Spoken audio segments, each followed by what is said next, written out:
Low ನವೀನ ಅಪ್ಪಟ ದೇಸಿ ತಳಿ. ಎಲ್ಲ ಜನ ನಗುವಂಥ ಸಿನಿಮಾ ಬರ್ತಾ ಇಲ್ಲ, ಎಲ್ಲ ಬರೀ ಬೇರೆ ಬೇರೆ ಥರ ಆ್ಯಕ್ಷನ್ ಸಿನಿಮಾಗಳು ಬರ್ತಾ ಇದೆ ಅಂದರೆ ಬಂದಿದೆ ಲೋ ನವೀನ. ದಯವಿಟ್ಟು ಯಾರೋ ಮಿಸ್ ಮಾಡ್ಕೋಬೇಡಿ.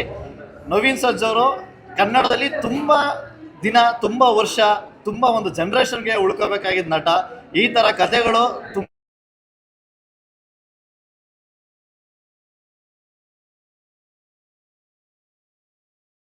ಪ್ರತಿ ಪಾತ್ರಗಳು ನಿಮ್ಮನ್ನ ನಗಿಸುತ್ತೆ.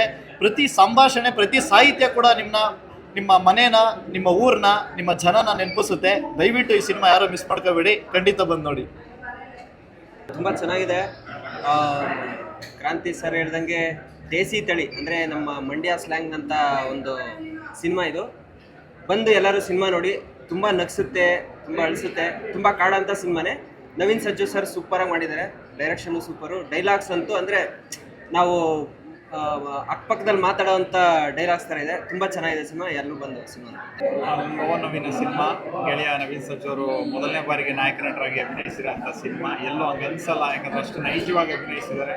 ಆ್ಯಂಡ್ ಗ್ರಾಮೀಣ ಸೊಗಡಿನ ಕತೆ ಜೊತೆಗೆ ಒಂದು ಅರ್ಬನ್ ಲೈಫ್ ಕೂಡ ಇರೋಂಥ ಒಂದು ಲವ್ ಸ್ಟೋರಿ. ಆ್ಯಂಡ್ ಮನೆ ಮುಂದೆಲ್ಲ ಕೂತು ನೋಡೋ ಅಂಥ ಸಿನಿಮಾ ಸಖತ್ ಎಂಟರ್ಟೈನಿಂಗ್ ಆಗಿದೆ. ನಿರ್ದೇಶನ ಇರ್ಬೋದು, ಕತೆ, ಚಿತ್ರಕಥೆ, ಸಂಭಾಷಣೆ ಎಲ್ಲ ಟಾಪ್ ನಾಚ್ ಅಂತಾನೆ ಅನ್ಬೋದು. ಕಲಾವಿದರುಗಳು ಯಾರ್ಯಾರು ಪರ್ಫಾರ್ಮ್ ಮಾಡಿದ್ದಾರೆ, ಎಲ್ಲ ಕಲಾವಿದರು ಸಖತ್ತಾಗಿ ಪರ್ಫಾರ್ಮ್ ಮಾಡಿದ್ದಾರೆ. ತುಂಬ ನ್ಯಾಚುರಲಾಗಿ ಪರ್ಫಾರ್ಮ್ ಮಾಡಿದ್ದಾರೆ ಅಂತಾನೆ ಅನ್ಬೋದು. ಮನೆ ಮುಂದೆ ಎಲ್ಲ ಕೂತು ನೋಡೋ ಸಿನಿಮಾ. ದಯವಿಟ್ಟು ಯಾರು ಮಿಸ್ ಮಾಡ್ಕೊಂಬಿಡಿ ಈ ಸಿನಿಮಾನ. ಥಿಯೇಟ್ರಿಗೆ ಬಂದು ನೋಡಿ, ಸಖತ್ ಎಂಟರ್ಟೈನಿಂಗ್ ಆಗಿದೆ ಸರ್. ನೋಡ್ಕೊಂಡು ಬಂದೆ. ಈ ಫಿಲಮಲ್ಲಿ ಇರೋವಂಥ ಎಷ್ಟೊಂದು ಸೀನ್ಗಳು ನನ್ನ ಲೈಫಲ್ಲಿ ನಡೆದಿದೆ. ಅವರು ಹಿಂಗೆ ರೋಸ್ ಮೇಲೆ ಹಾಕಿ ನಡ್ಸೋದು ಮತ್ತು ಬರ್ಡೇ ಸೆಲೆಬ್ರೇಟ್ ಮಾಡೋದೆಲ್ಲ. ಸೊ ನನಗೆ ಒಂಥರ ನಾಸ್ಟಾಲಜಿಕಾಗಿ ಫೀಲ್ ಆಗ್ತಾಯಿತ್ತು. ಆ್ಯಂಡ್ ಸಕ್ಕತ್ತಾಗಿದೆ ಫಿಲಮು. ಯಾಕೆಂತಂದರೆ ಯೂಶ್ವಲಿ ಇತ್ತೀಚಿನ ಜನ್ರೇಷನಲ್ಲಿ ಜಾಸ್ತಿ ಆ್ಯಕ್ಷನ್ ನೋಡ್ತಾ ಇರ್ತೀವಿ ನಾವು ಫಿಲಮಲ್ಲಿ. ಸೊ ಸಖತ್ ಕಾಮಿಡಿ ಇದೆ. ಆ್ಯಂಡ್ ಎಸ್ಪೆಷಲಿ ಮಂಡ್ಯ ಸ್ಲ್ಯಾಂಗ್ ಇರೋದು ಮತ್ತು ಡೈಲಾಗ್ಸ್ ಆಗಿರಬಹುದು ತುಂಬಾ ಚೆನ್ನಾಗಿದೆ. ಆ್ಯಂಡ್ ಎಸ್ಪೆಷಲಿ ನವೀನ್ ಅವ್ರದ್ದು ಫಸ್ಟ್ ಫಿಲಮ್ ಅಂತ ಅನಿಸೋದೇ ಇಲ್ಲ. ಯಾಕೆಂತಂದರೆ ಡೈಲಾಗ್ ಡೆಲಿವರಿ ಅದೆಲ್ಲ ಓಕೆ, ಬಟ್ ಕೆಲವೊಂದು ಇಮೋಷನ್ ಸೀನ್ಸ್ಗಳನ್ನ ಮಾಡೋದು ಸ್ವಲ್ಪ ಕಷ್ಟ. ಚಾಲೆಂಜಿಂಗ್ ಆಗಿದ್ದಿದ್ದು ಸೀನ್ಗಳನ್ನ ತುಂಬ ಈಸಿಯಾಗಿ ತುಂಬ ಚೆನ್ನಾಗಿ ಮಾಡಿದ್ದಾರೆ. ಡೈರೆಕ್ಷನ್ನು ಅಷ್ಟೇ ತುಂಬ ಚೆನ್ನಾಗಿದೆ. ಎಲ್ಲರೂ ಸಕ್ಕತ್ತಾಗಿ ಮಾಡಿದ್ದಾರೆ. ಆ್ಯಂಡ್ ಏನು ಬೇಕೋ ಅಷ್ಟೇ ಇದೆ ಸಿನಿಮಾಗೆ. ಓವರ್ ಆಗಿ ಏನಾದರೂ ಎಕ್ಸಾಜುರೇಟಿಂಗ್ ಆಗಿ ಏನೂ ಇಲ್ಲ. ಎಷ್ಟು ಬೇಕೋ ಅಡುಗೆಗೆ ಉಪ್ಪು ಎಷ್ಟು ಹಾಕಬೇಕೋ ಅಷ್ಟೇ ಇರಬೇಕು ಥರನೇ. ಏನೇನು ಇರಬೇಕೋ ಮ್ಯೂಸಿಕ್ ಆಗಿರ್ಬೋದು ಮತ್ತು ಕಾಮಿಡಿ ಆಗಿರ್ಬೋದು ಎಲ್ಲದೂ ಆ್ಯಪ್ಟ್ ಆಗಿದೆ. So definitely must watch film. ನಾನಂತೂ ಇನ್ಸ್ಟಾಗ್ರಾಮಲ್ಲಿ ಖಂಡಿತ ಹಾಕ್ತೀನಿ ಈ ಫಿಲಮ್ ಬಗ್ಗೆ. ಆ್ಯಂಡ್ ನೀವು ನೋಡಿಲ್ಲ ಅಂತಂದರೆ ದಯವಿಟ್ಟು ಈ ಫಿಲಮ್ನ ನೋಡಿ. ಆಲ್ ದ ಬೆಸ್ಟ್ ಲೋ ನವೀನ. 100 ಜನ ನೋಡಿದವರು, 200 ನೋಡಿದವರು, 300 ನೋಡ್ತಾ ಇದ್ದಾರೆ. ಹಿಂಗೆ ನಮ್ಮ ಕೈಲಿ ಎಷ್ಟು ಸಾಧ್ಯನೋ ಅಷ್ಟು ಪಬ್ಲಿಸಿಟಿ ನಾವು ಮಾಡ್ತಾ ಇದ್ದೀವಿ. ಆದರೆ ಜನಗಳು ಬಾಯಿಂದ ಬಾಯಿಗೆ ಪಬ್ಲಿಸಿಟಿ ಮಾಡಿಕೊಂಡು ಸಾವಿರಾರು ಜನ ನೋಡ್ತಾ ಇದ್ದಾರೆ. ನಾವೆಲ್ಲ ಇಡೀ ನಮ್ಮ ಲೋ ನವೀನ ಚಿತ್ರತಂಡ ತುಂಬ ಖುಷಿಯಾಗಿದ್ದೀವಿ. ಯಾಕೆಂದರೆ 100 ಕೋಟಿ ಸಿನಿಮಾಗಳು ಬರ್ತವೆ, ಆದರೆ ನಮ್ಮಂಥ ಪುಟ್ಟ ಸಿನಿಮಾಗಳು ವಾರಕ್ಕೆ 8-10 ರಿಲೀಸ್ ಆಗ್ತಾ ಇರ್ತವೆ. ಸೊ ನಮ್ಮಂಥ ಈ ಥರ ಕಂಟೆಂಟ್ ಇರುವಂಥ ಸಿನಿಮಾಗಳು ಕನ್ನಡದಲ್ಲಿ ಬರಲ್ಲ, ಬೇರೆ ಲ್ಯಾಂಗ್ವೇಜ್ಗಳಲ್ಲಿ ಬರುತ್ತೆ, ಕನ್ನಡದಲ್ಲಿ ಬರಲ್ಲ ಅಂತೀರಲ್ಲ. ಬಟ್ ಬಂದಾಗ ಜನಗಳು ಥಿಯೇಟ್ರಿಗೆ ಬಂದು ನೋಡಲ್ಲ. ಅದೊಂದೇ ನಮಗೆ ತುಂಬ ಬೇಜಾರಾಗೋದು. ಎಲ್ಲ ಕಡೆ ಒಳ್ಳೆ ಫೀಡ್ಬ್ಯಾಕ್ ಬರ್ತಾ ಇದೆ. ತುಂಬ ಚೆನ್ನಾಗಿದೆ, ನಗ್ತಾ ಇದ್ದೀವಿ, ಹೊಟ್ಟೆ ತುಂಬ ನಗ್ತಾ ಇದ್ದೀವಿ.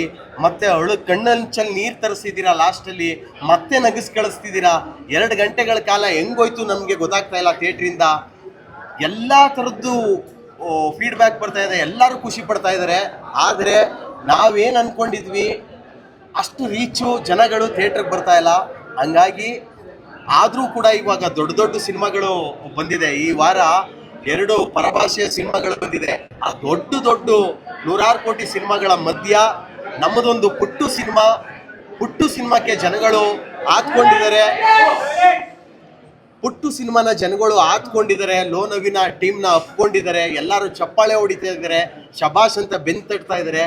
ಇವತ್ತು ಇಂಥ ಒಂದು ಕಲಾವಿದರುಗಳನ್ನು, ಇಂಥ ಒಂದು ಲೋ ನವೀನ ಇಷ್ಟು ಸಿನಿಮಾ ನಮ್ಮ ಕೈಲಿ ಮಾಡೋಕ್ಕಾಗಿದ್ದು ಸಾಧ್ಯ ನಮ್ಮ ಜೊತೆ ಕೀರ್ತಿ ಸ್ವಾಮಿಯವರು, ಬೆನ್ ಚಿಕ್ಕಸ್ವಾಮಿಯವರು ಅಮೇರಿಕದಲ್ಲಿ ಇಟ್ಕೊಂಡು ನಿಮ್ಮಂಥ ಹುಡುಗರುಗಳಿಗೆ ಸಪೋರ್ಟ್ ಮಾಡಬೇಕು. ನಿಮ್ಮಂಥವ್ರು ಮುಂದೆ ಬರಬೇಕು. ನಿಮಗೆ ನಾವು ನಿಂತ್ಕೊಂಡು ಸಪೋರ್ಟ್ ಮಾಡ್ತೀವಿ. ಎಲ್ಲ ಹೊಸ ತಂಡಗಳನ್ನು ಹೊಸ ಕಲಾವಿದರುಗಳನ್ನು ಹುಡಿಕೊಂಡು ಹೊಸಬ್ರಿಗೆ ಅವಕಾಶಗಳನ್ನು ಕೊಟ್ಕೊಂಡು ಗ್ರಾಮೀಣ ಸೊಗಡಿನ ನಾನು ಬೆಳೆದ ಹಳ್ಳಿಲಿ. ಹಂಗಾಗಿ ಆ ಹಳ್ಳಿ ಸೊಗಡಿನ ಕಥೆಲೇ ನೀವು ತಮಾಷೆ 2 ಗಂಟೆಗಳ ಕಾಲ ಅದರೊಳಗಡೆ ಒಂದು ಕಂಟೆಂಟ್ ಇರಬೇಕು, ಸಮಾಜಕ್ಕೊಂದು ಪುಟ್ಟ ಸಂದೇಶ ಇರಬೇಕು, ಮತ್ತೆ 2 ಗಂಟೆಗಳ ಕಾಲ ಜನಗಳಿಗೆ ರಂಜಿಸ್ಬೇಕು, ನೀವು ಮನರಂಜನೆ ಮಾಡಬೇಕು, ಅದರಲ್ಲಿ ಹಳ್ಳಿ ಸೊಗಡು ಇರಬೇಕು ಅಂತ ಏನು ನಮಗೆ ಇವರು ಏನೋ ಅಡಿಪಾಯ ಹಾಕಿ ನಮ್ಮನ್ನು ಬಿಟ್ಟರು. ಇಂಥ ನಮಗೆ ಇವರಿಲ್ಲ ಅಂದಿದ್ರೆ ಇವತ್ತು ನಾವು ಇಷ್ಟು ಕಲಾವಿದರುಗಳು ಹುಡ್ತಿರ್ಲಿಲ್ಲ, ಈ ಲೋನವಿನ ಸಿನಿಮಾ ಆಗ್ತಾ ಇರಲಿಲ್ಲ, ಇವತ್ತು ಸೆಲೆಬ್ರಿಟಿ ಶೋ ಆಗ್ತಾ ಇದೆ. ಇವತ್ತು ಅಣ್ಣ ನಿಮಗೆ ನಮ್ಮ ತಂಡದ ಕಡೆಯಿಂದ ನೀವೆಲ್ಲ ಕಂಡೇನೆ ಇವತ್ತು ನಮಗೆ ನಮಗೆ ಥ್ಯಾಂಕ್ಸ್ ಎಲ್ಲ ಹೇಳಿದ್ರೆ ತುಂಬ ಚಿಕ್ಕದಾಗಿದೆ. ಸೊ ಇವರು ನಮ್ಮ ಡೈರೆಕ್ಟ್ರು ಪವನ್ನು, ಆ್ಯಂಡ್ ನಮ್ಮ ಸಿನಿಮಾದಲ್ಲಿ ಆ್ಯಕ್ಟಿಂಗ್ ಮಾಡಿರುವಂಥವ್ರು ಕೃಷ್ಣ, ನಾಥನ್ ಪಾತ್ರ ನಿಂಗಣ್ಣ, ಆ್ಯಂಡ್ ಶಂಕರ್ ನಾರಾಯಣ್ ಸರು, ಮನೆ ಓನರು, ಪಾಲಾಕು, ಮತ್ತೆ ನಮ್ಮ ಸಿನಿಮಾದಲ್ಲಿ ಹಾಡು ಬರ್ದಿರೋರು. ನಾನು ಎರಡೇ ಮಾತಾಡಲೇ ಬನ್ನಿ ಸರ್. ನಿಮ್ಮ ಬಗ್ಗೆ ಮಾತಾಡಲೇಬೇಕು.